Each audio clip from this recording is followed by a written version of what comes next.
serving the Republic of the Philippines for more than 75 years. Ito po ang Presidential Broadcast Service. From the Presidential Palace, Manila, Dateline Malacañang.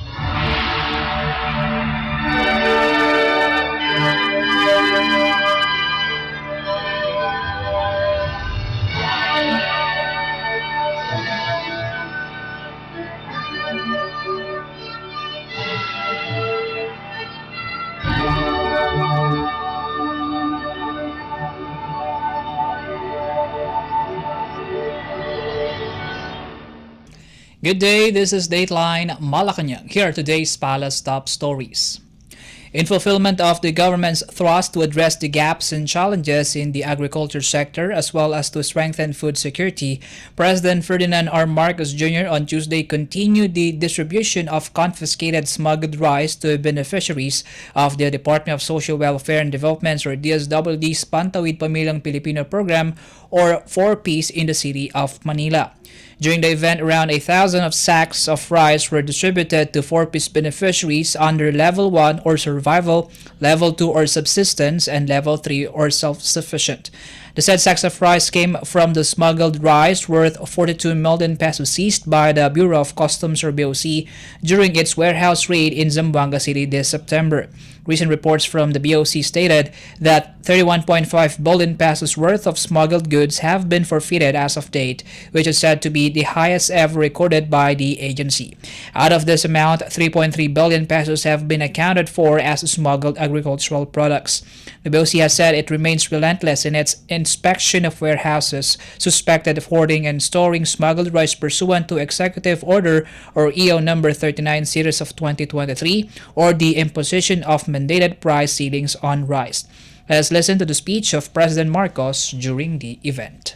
Tiyak pong lalong gaganda ang araw ninyo sapagkat ang pangunahing pakay natin dito ay ang pamamahagi ng mga bigas sa ating mga benepisyaryo. Bilang Pangulo at kaliham ng kagawaran ng agrikultura, patuloy po tayong gumagawa ng mga konkretong solusyon upang matugunan ang mga problemang kinakaharap ng sektor ng agrikultura. Una po, linunsad natin ang kadiwa ng Pangulo upang pagtagpuin at direktang pag-ugnayan ang ating mga food producer at mga mamimili na consumer. Pangalawa, patuloy pa rin ang ating pagsulong para sa modernisasyon ng pagsasaka mula sa pagbibigay ng makabagong makinarya, infrastruktura, pangnaliksik hanggang sa pagtatanim, processing, distribution, marketing hanggang retail po upang madagdagan ang supply at ng ani. Gayan ng sabi ko, nung namahagi tayo ng bigas sa Camarines Sur noong isang araw po, sapat ang supply ng bigas dito sa Pilipinas. Ang kailangan lamang po ay maayos na pamamahala ng produksyon at bentahan nito. Sa katunayan, mas malaki ang ani natin noong second quarter ngayong taon kaysa sa second quarter noong nakalipas na taon. Ang bukbok na lubos na sumisira sa balanse ng supply at presyo ng bigas ay sa merkado ang hoarding at saka ang smuggling at price manipulation na ginagawa ng mapagsamantalang mga negosyante. Sa bagong Pilipinas, di na po ito pwede. Ganyan po yung kanilang ginagawa. Una-una, sila ay mag-smuggle ng bigas. Ipapasok nila ngayon dito sa Pilipinas. Ngunit, pagpasok dito sa Pilipinas, yung bigas na yan, hindi nila ilalabas sa merkado. Hindi nyo kayang bilhin pa. Hindi nila dadalhin sa palengke, hindi nila i-release. Itatago nila yan para pataasin, para mababa ang supply, tumaas ng tumaas ang presyo. Pag mataas na ang presyo, saka nilang ilalabas para kumita sila ng malaki. Hindi naman talaga tama yan. Dahil ang kanilang ginagawa ay nagbibigay na napapahirap sa taong bayan. Para lang sila ay makabulsa ng malaking pera. hindi naman siguro yan ang ating hangarin para sa pagpatakbo, lalong-lalo na sa ating pagpakain at sa pagpapaganda ng agriculture sector. Dalawa po ang pagpaganda ng agriculture sector, magkabila yan. Ay dito sa isang panig, ang kailangan natin ayusin yung sektor mismo, mataas ang produksyon, mababa ang cost of production, magandang hanapbuhay ng ating mga magsasaka. At hanggang mula sa umpisa hanggang sa kaduluduluhan nasa pag-retail na ng mga bigas ay kailangan yan po ang aming katungkulan ay kailangan ayusin namin na mabuti yan. Ngunit sa kabilang panig ay ito nga, hindi natin makokontrol, hindi natin malalaman man lang kung ano yung supply sa Pilipinas kung patuloy itong smuggling. Hindi namin maunawaan kung bakit tumaas ang presyo ng bigas. Bakit tataas ang presyo ng bigas? May supply naman sa Pilipinas. Wala namang nag-panic buying. Walang dahilan kung bakit tataas ang presyo ng bigas kung hindi ang hoarding. Kaya po pinagtibay namin ito.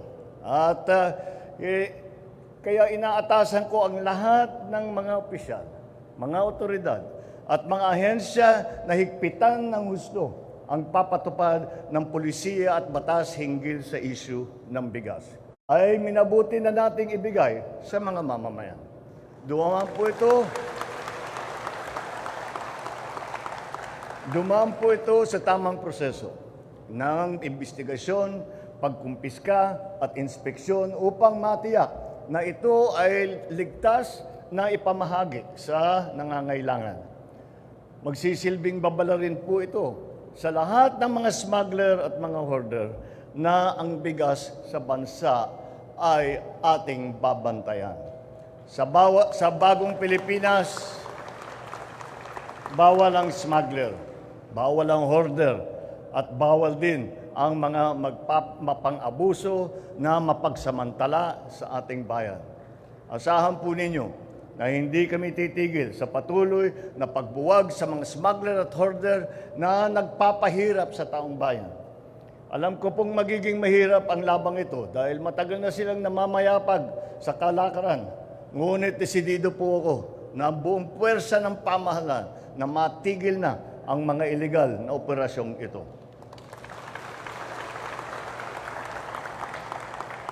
Ang hamon ko sa inyo, mga kapwa Pilipino, magtulungan po tayo upang malisaayos ang ating agrikultura at masakituparan ang pangarap nating bagong Pilipinas, kung saan matatag, maginhawa at panatag ang buhay ng bawat Pilipino.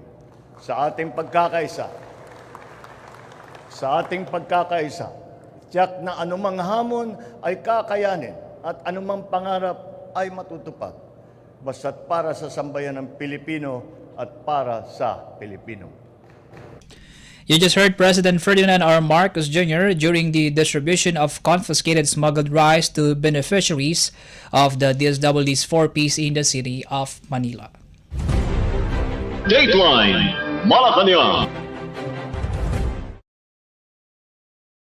In our news, President Ferdinand R. Marcos Jr. certified as urgent the enactment of the proposed Magna Carta of Filipino Seafarers on Monday, which will specify the rights and ensure the welfare of Filipino seafarers, including the reintegration program, grievance system, and social welfare benefits. In a September 25 letter to Senate President Juan Miguel Zubiri, President Marcos raised the need for the immediate passage of Senate Bill number 2221 titled An Act Providing for the Magna Carta of Filipino Seafarers. This is to address recurring deficiencies in the domestic laws pertaining to the training and accreditation of thousands of Filipino seafarers, which endanger their employment in the European market in particular and the global maritime area in general. The President also said that the bill guarantees to the international community that the Philippines will comply with its obligations of ensuring that Filipino seafarers' training, facilities, and equipment are at par with the international standards and those set by relevant international international conventions. The Magna Carta Filipino Seafarers was already approved by the House of Representatives, or House Bill number 7325, on the final reading on March 6 this year with 304 affirmative votes. The bill is currently pending in the Senate. After attending the third Legislative Executive Development Advisory Council, or LEDAC, meeting in Malacañang Palace last week, Zubiri said that the Magna Carta of Filipino Seafarers was among the 20 priority pieces of legislations which the President urged Congress to pass by year-end. The Senate President said that hopefully the bill will be passed on the third reading by the Senate this week. In 2021, the Philippines was reported as the top source of seafarers in the world, according to the United Nations Conference on Trade and Development. The country deployed more than 400,000 Filipino seafarers overseas on average from 2016 to 2021, according to the Maritime Industry Authority, or Marina. It can be recalled that the European Maritime Safety Agency, or EMSA, flagged the country for not aligning with international maritime safety standards and marine education, particularly with the International Convention on Standards of Training, Certification, and Watchkeeping, or STCW, putting thousands of seafarers' jobs at risk. Dateline Malacañang. The Philippine Coast Guard, or PCG, has removed the floating barriers placed by the China Coast Guard, or CCG, off Bajo de Masinloc, or the Scarborough Shoal. In a statement on Tuesday, the PCG said its personnel executed a special operation in the area to remove the floating barrier that obstructed the southeast entrance of Bajo de Masinloc. It said the operation was in compliance with National Task Force for the West Philippine Sea Chairperson, National Security Advisor Eduardo Año's order upon the instruction of President Ferdinand R. Marcos Jr. PCG spokesperson for the West Philippine Sea, Commodore J. Tariela, said the barrier posed a hazard to navigation and a clear violation of international law. He said the barrier also hinders the conduct of fishing and livelihood activities of Filipino fisherfolk in the Bajo de Masinloc, which is an integral part of the Philippine national territory. Tariela also emphasized that the 2016 Arbitral Award has affirmed that Bajo de Masinloc is the traditional fishing ground of Filipino fishermen, thus any obstruction hindering the livelihoods of Filipino fisherfolk in the shoal violates the international law and infringes on the Philippine sovereignty over the shoal. He stressed that the decisive action of the PCG to remove the barrier aligns with international law and the Philippine sovereignty over the shoal. The PCG and the Bureau of Fisheries and Aquatic Resources, or BIFAR, were in routine maritime patrol near the Bajo de Masinloc on September 22, when they discovered 3 China Coast Guard's rigid hull inflatable boats and China's Maritime Militia Service boat installing a floating barrier in the southeast portion of Bajo de Masinloc. The PCG, BIFAR, National Security Council, and the Department of Foreign Affairs, in separate statements, have strongly condemned China's installation of the barrier, stressing Beijing's move is an infringement of Philippine sovereignty over the area. Meanwhile, Tariela on Tuesday assured that the PCG remains committed to upholding international law, safeguarding the welfare of Filipino fisherfolk, and protecting the rights of the Philippines in its territorial waters. Dateline Malacañang.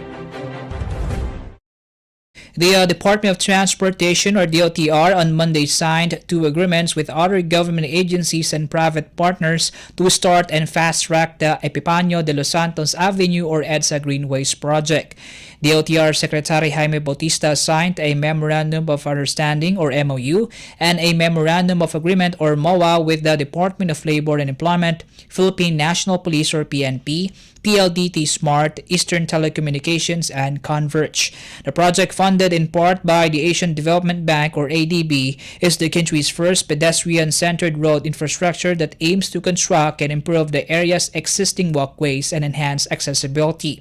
During the project's ceremonial signing, Secretary Bautista said the government wants to fast-track the said project to be able to connect pedestrian networks to train stations along EDSA and enhance the overall urban environment and transport connectivity in the identified areas. In its project briefer posted on the ADB website, there will be elevated pedestrian walkways in 4 areas located near mass transit stations in Balintawak, Cubao, Guadalupe, and Taft. The project will build or improve a total of 5 kilometers of covered elevated walkways around the 4 stations. According to the briefer, elevators will be attached to the elevated walkways to address the needs of the elderly, women, persons with disabilities, and people traveling with small children, while the elevated walkways will be connected to mass transit stations to help promote the use of public transport. Under the DOTR-DOLE MOU, the agencies and their partners will provide a livelihood assistance package for residents and communities that will be affected by the project. On the other hand, the DOTR-PNP MOA aims to explore cooperative ways for the training, capacity building, and protection of vulnerable sectors such as women and children. The 2 memoranda Secretary Bautista said show mutual and earnest support for the project from the stakeholders in the transportation industry. Dateline Malacañang. The Department of Education, or DepEd, has announced that the first day of the pilot implementation of the Matatag K-10 curriculum was positively met. DepEd spokesperson Undersecretary Michael Powa, in a message to reporters Monday night, said learners and teachers were receptive to the new curriculum. According to him, the participating regions reported that teachers were adequately prepared for the pilot implementation due to capacity building activities and orientation sessions on the new curriculum conducted prior to the first day of implementation. He also clarified that the class program designs of the Matatag K-10 curriculum are still undergoing further adjustments in some schools to address the changes in time allotments of particular learning areas. Officially launched last month, the Matatag curriculum is expected to decongest the present K-12 curriculum by reducing the number of competencies and focusing more on the development of foundational skills such as literacy, numeracy, and socio-emotional skills of kindergarten to grade 3 learners. The new basic education curriculum was initially implemented in 35 schools in 7 regions, which are Ilocos, Cagayan Valley, Central Visayas, Sorsogon, Cordillera Administrative Region, Caraga, and the National Capital Region. Vice President and Education Secretary Sara Duterte said in an interview on Monday that the pilot implementation of the Matatag K-10 curriculum is also in preparation for its phased implementation next year. Beginning school year 2024 to 2025, the phased implementation of the Matatag K-10 curriculum will be applied to kindergarten, grades 1, 4, and 7, to grades 2, 5, and 8 in school year 2025 to 2026, to grades 3, 6, and 9 in school year 2026 to 2027, and to grade 10 in school year 2027 to 2028. Dateline Malacañang. Teachers and other personnel of the Department of Education, or DepEd, will soon be enjoying an exclusive express lane at the Government Service Insurance System, or GSIS Central Office, and its regional branches. This after Vice President and Concurrent Education Secretary Sara Z. Duterte and GSIS President and General Manager Wick Veloso signed a Memorandum of Agreement, or MOA, on Monday. Aside from the exclusive express lane, the MOA, which will be implemented immediately, directs the addition of a DepEd personnel-specific option to the GSIS hotline, designates special officers that will handle accounts of teachers and other DepEd personnel, and will set a yearly dialogue between the DepEd and GSIS.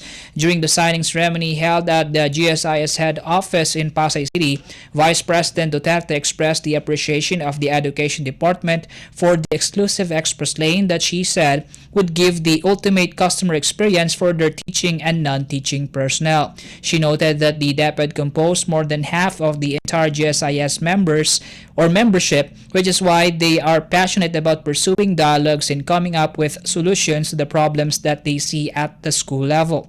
Will also said he is looking forward to working with DepEd to enhance the customer experience of teachers. Aside from the express lane, he said GSIS is also planning to put together another program that will provide medical insurance for teachers over and above what PhilHealth provides.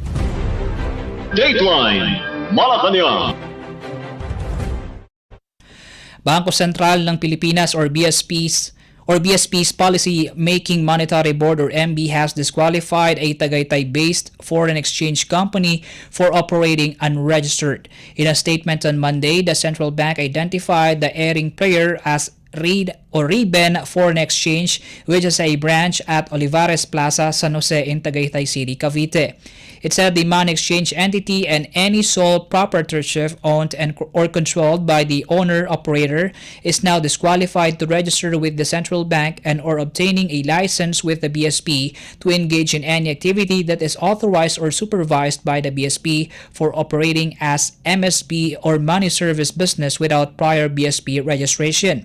The disqualification, it said, is pursuant to Section 901-N of BSP's Manual of Regulations for Non-Bank Financial Institutions or MOR and BFI, and is part of the BSP's efforts to address the proliferation of entities engaged in the operation of unauthorized MSBs. Section 901-N of the MOR and BFI discusses regulations specifically for MSBs, which include remittance and transfer companies, money changers, and foreign exchange dealers. Aside from prior BSP registration, MSBs are also required to register with the Anti-Money Laundering Council Secretary or AMLAC within 30 calendar days from the actual start of their operation.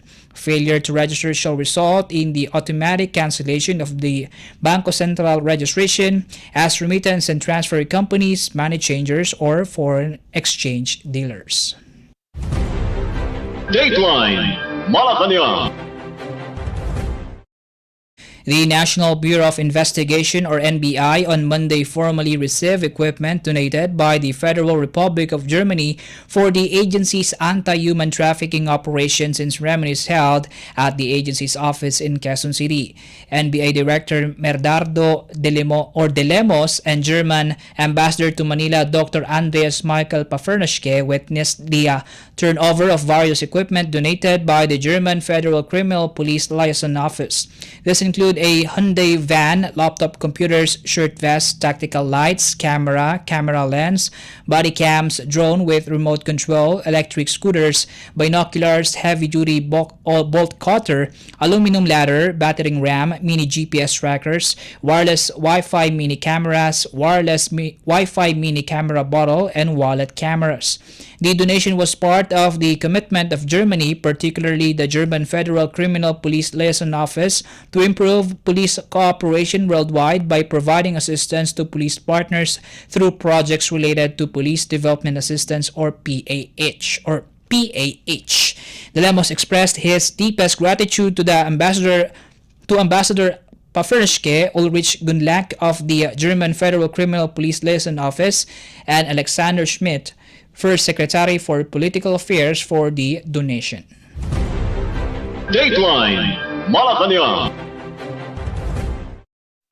The Commission on Elections or COMELEC and the Department of Justice or DOJ signed an agreement on Monday to go after and prosecute persons involved in vote buying in the Barangay and Sangguniang Kabataan or BSKE elections. In a press conference after the signing ceremony, Justice Secretary Jesus Crispin Remulla said prosecutors nationwide will be on duty to accept complaints on October 30 election day. He said the need for witnesses is crucial since most vote buying may be conducted using electronic wallets instead of actual cash changing hands. Secretary Remulla also sees no conflict with a recent DOJ directive to closely scrutinize all charge sheets filed before prosecutors to ensure that complaints with a reasonable probability of conviction will be filed by the courts. All charges may be considered open and shut cases if sworn statements from witnesses are complete and sufficient. COMELEC Chairperson George Erwin Garcia expressed confidence that measures such as warrantless arrest of persons involved in vote buying and red flags like the transport of large volumes of cash and giveaways are sufficient measures. So far, COMELEC has already received 23 complaints related to vote buying. The practice of flying voters or voters ferried to different voting areas are no longer prevalent due to the adoption of modern voter identification system, according to Garcia. The campaign period for the BSKE will be on October 19 to 28. The morning after the filing certificates on candidacy closed on September 4, COMELEC said there will 1,414,487 aspirants, 96,962 of which are running for punong barangay or village captains, 731,682 for members of the Sangguniang Barangay or Village Council, 92,774 aspirants for Sangguniang Kabataan or Youth Council Chair, and 493,069 for Sangguniang Kabataan Council. Dateline Malacañang. The Philippine National Police or PNP on Monday said 246 areas of grave concern for the October 30 Barangay and Sangguniang Kabataan elections or BSKE are mostly from Bicol, Eastern Visayas, and Bangsamoro Autonomous Region in Muslim Mindanao. In the press briefing in Camp Crame, PNP spokesperson Colonel Jean Fajardo said the areas belong to the red category of the election hotspot list. Areas listed under the red category, she said, would be under COMELEC or Commission on Elections Control, and the poll body has the authority to augment security forces in these areas. Aside from red, other categories in the poll hotspot list are green, yellow, and orange. Green refers to areas that do not have security concerns and are generally peaceful and orderly, while yellow are areas of concern, which means that these have a history of election-related incidents in the last elections, possible employment of partisan armed groups, occurrence of politically motivated election-related cases, and had been previously declared under COMELEC control. Orange, meanwhile, means areas of immediate concern where there is a serious armed threat. Fajardo said 1,248 villages are under the orange category, while 1,100 are under the yellow category. Fajardo said the PNP and the military would convene the National Joint Security Control Center or JSCC soon to reconcile the records regarding the election hotspot list. The JNSCC, she said, would then submit its recommendation on the hotspot list to the COMELEC and Bank for final approval. Fajardo, meanwhile, said only 6 out of a total of 44 incidents reported to the PNP have been validated as election-related incidents or ERIs. She said another 6 are under investigation while the rest were confirmed as non-ERIs. Fajardo also said 572 firearms have been confiscated at checkpoints, while 926 persons were arrested since the start of the election gun ban on August 28. She said they have also deposited 1,120 firearms for safekeeping, while 800 firearms with expired licenses have been surrendered to the PNP. Civilians comprise over 96% of the total number of gun bond violators, with 890 out of a total of 926 arrested persons, according to PNP data. Number includes 22 security guards, 4 police officers, 4 military personnel, 3 members of law enforcement agencies, and 3 elected government officials. The election period for the BSK started on August 28 and will end on November 29. During this period, the COMELEC mandates the suspension of activities involving the carrying of firearms or other deadly weapons and the employment of security personnel or bodyguards by incumbent public officials, whether elected or appointed, as well as private individuals. Dateline Malacañang.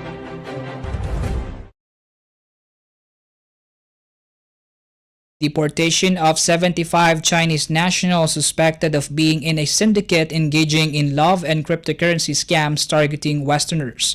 In a statement on Monday, BI Commissioner Norman Tansinko said the deportees were the first batch of foreigners who were blacklisted and deported on September 22 following their arrest at the SA Rivendell Global Gaming Corporation in Pasay City. Tansinko said the personnel of BI together with the PAOCC or Presidential Anti-Organized Organized Crime Commission, as well as IACAT or Interagency Council Against Trafficking member agencies, led to the massive arrest and deportation of foreign nationals abusing their stay in the country. The statement said the syndicate pretended to operate an online gaming customer relation service but was discovered to lure international online users through various schemes. Amid this, Tansinco vowed to continue the Bureau's intensified collaboration with other agencies to apprehend undesirable aliens conducting illegal activities in the country, in line with President Ferdinand R. Marcos Jr.'s directive for government agencies to work closely together in unity to achieve greater results. The BI said 70 other foreign nationals connected to the said operation are still awaiting their deportation. Meanwhile, Tansinco warned anew against double trafficking incidents following the repatriation of a Filipino victim from Myanmar last September 22. In a separate statement, the BI chief said the victim was illegally recruited via Facebook and misrepresented himself as a tourist bound for Thailand last year. The case, he said, is a case of double trafficking wherein the victims are trafficked by making them agree through false promise, and then they will be forced to be part of a scamming syndicate, making it hard for them to seek help and repatriation. Tansingo said the illegally recruited victim was coerced to work in a Chinese scam syndicate company based in Myawaddy, Myanmar. According to the immigration report, the victim was obliged to function as a love scammer for cryptocurrency accounts with a wage much lower than what his recruiter had promised. He was promised a salary of up to 100,000 pesos per month and was asked by his recruiter to pay 20,000 pesos for his travel expenses, which were deducted from his salary. The victim received a salary of 60,000 pesos a month for 6 months, far from what was promised to him by his recruiter. First, the said victim needed to raise a fund worth twice the promised salary just to be released from his illicit work. The BIS said the victim was only able to return home after pulling 200,000 pesos from family and friends to pay his company for his release. In the end, Tansinco urged aspiring overseas Filipino workers to be vigilant against enticing offers from online recruiters and that use illegal travel procedures for illicit work abroad. Dateline Malacañang. And that concludes today's edition of Dateline Malacañang. For Radyo Pilipinas World Service, this is Win Peñano. Good day. From the Presidential Palace, Manila, Dateline Malacañang.